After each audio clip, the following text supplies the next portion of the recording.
slaves in the South. He was amazed that there was so much affection between master and slave.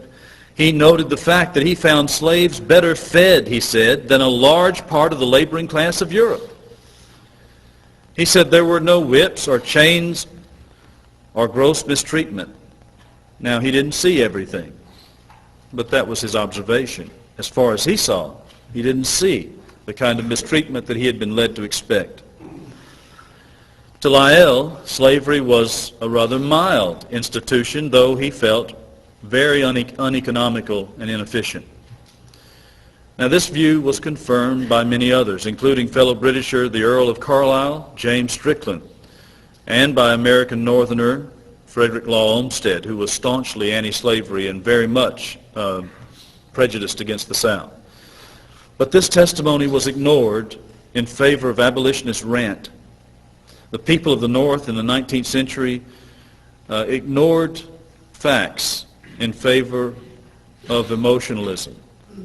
But they're not the only ones to ignore the facts. Let's not fall into a self-righteous condemnation, for in fact, people of our day continue to do the same.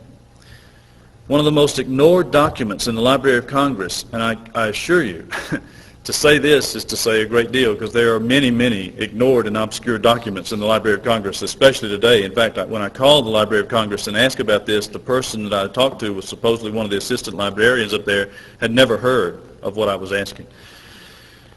And they searched and they did find a copy after a while. But one of the most obscure documents is the slave narratives. This was the result of a federal works project during the Depression, where a number of out-of-work writers were employed by the federal government to travel through the South, or in some cases Southern journalists were hired to interview former slaves who were living during that time, to ask them about the conditions of slavery, to get a first-hand account of what slavery was like. Now, one would think that the verbal testimony of over 2,300 slaves, former slaves, would be a fairly important piece of information if you want to get a picture of slavery in the South. You would think, but I would guess that many of you have never heard of the slave narratives, nor even knew that they existed. For the fact is, after they were compiled, they were buried and continued to be denounced every time somebody raises the issue of the slave narratives. People are surprised by that, but you shouldn't be. The fact is that historians are not neutral, nor are they normally led about by the facts. They see the facts not with their eyes, but with their prejudices.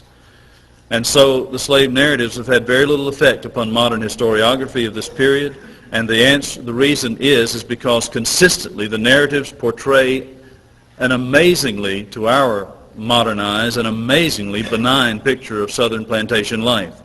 Affection for former masters and mistresses is expressed in terms of unmistakable devotion. Testimony to the good treatment and kindness and gentleness of many so-called heartless slave owners abounds. Many of the old slaves express a wistful desire to get back and go back to the plantation. Slave life to them, according to their own words, was a life of plenty, of simple pleasures, of food and clothes and good medical care. There is no pervasive cry of rage and anguish. There is no general expression of bitterness or outrage. Instead, what you find on page after page are protestations of affection for a condition that most of us have thought every slave despised. Overwhelmingly, there is a positive view of slavery set forth, and it is all the more striking when one considers that these interviews took place in the years that we would think were the most harsh years of slavery. I think they were the worst years of slavery. Now, as you can imagine, modern abolitionists have fallen over themselves in an effort to discredit this amazing testimony. Here's some of the some of the arguments they use against to discredit the slave narratives. They say that these people were old, and old people don't have good memories. They say, well, they were suffering under the Great Depression, and people who were living under those times, they naturally would think that other times were better. Or they say they were talking to white people, and they were afraid to say things that might get them in trouble. with the white people. Now, these efforts to explain away the overall testimony of the narratives fall to the ground. And let me give you my opinion as to why they do. First of all, the testimony is not unanimous. In other words, there are those, they are in a distinct minority, but there are those who mention terrible atrocities, horrifying things that when I read them, I could not read them without crying. Horrifying atrocities. They complain about meanness and immorality. They are very bitter about how they had to live during those days. They were not too old to remember the mistreatment that they received and they observed. They were not too old by a long shot, nor were they intimidated by the white person in their house asking them these questions. In fact, I think it's a rather racist thing to imply that black people are always intimidated by white people. That isn't always the case. One older lady, as she was being interviewed by a young white woman in her house, stopped the interview and looked at the white woman who was sitting across in her room and said, "Now, dear, I have one question to ask you. Is you a Christian?" And the white reporter said, "I hope so." And the black lady said, "Well, I sure hope so too, because you is too fine looking to go to hell."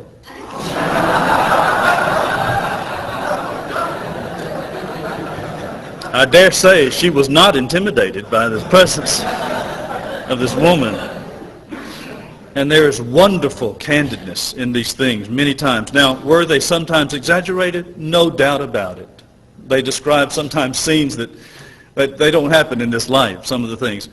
Also, I think not only were the favorable descriptions exaggerated from time to time, but we must also recognize that some of the harsh treatment was exaggerated as well. There's sometimes men say things that happen to them that if indeed they did happen to them, it would be impossible to survive it.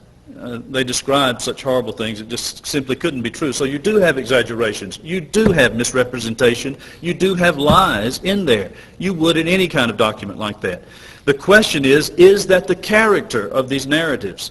And I don't think the answer is that that's the character. It isn't. The fact that they were quite happy for the opportunity to speak about slavery is clear.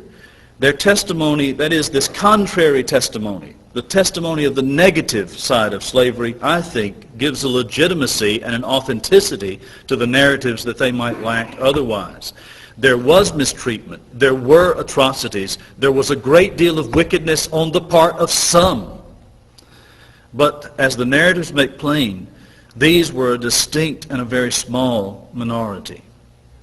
R.L. Dabney, William S. White, Charles Colcock Jones. If you don't know the latter two, you need to know them. Joe mentioned yesterday evening William S. White, Stonewall Jackson's pastor at the Presbyterian Church in Lexington, Virginia. Charles Colcock Jones was a Georgian, at least served at Midway Church, and very prominent in his work among black slaves. Wrote a book that has been republished by the Krause Publications entitled The Religious Instruction of the Negro. Very important work, and Charles Colcock Jones was always an advocate for the instruction and education of black slaves in the South. But these men and many other defenders of the South also acknowledged the existence of mistreatment and wickedness among some of the slaveholders. The South did not ignore this. They maintained, however, that these instances were relatively rare and infrequent. Dabney says this: "Now, while we freely admit that there were in the South instances of criminal barbarity in corporal punishments, they were very infrequent and were sternly reprobated by public opinion." The last part is very important. These men, many of them, were brought to trial and convicted for what they did to their slaves. Presbyterian pastor William S. White observed this: "In all lands there are husbands and fathers who maltreat their wives and children.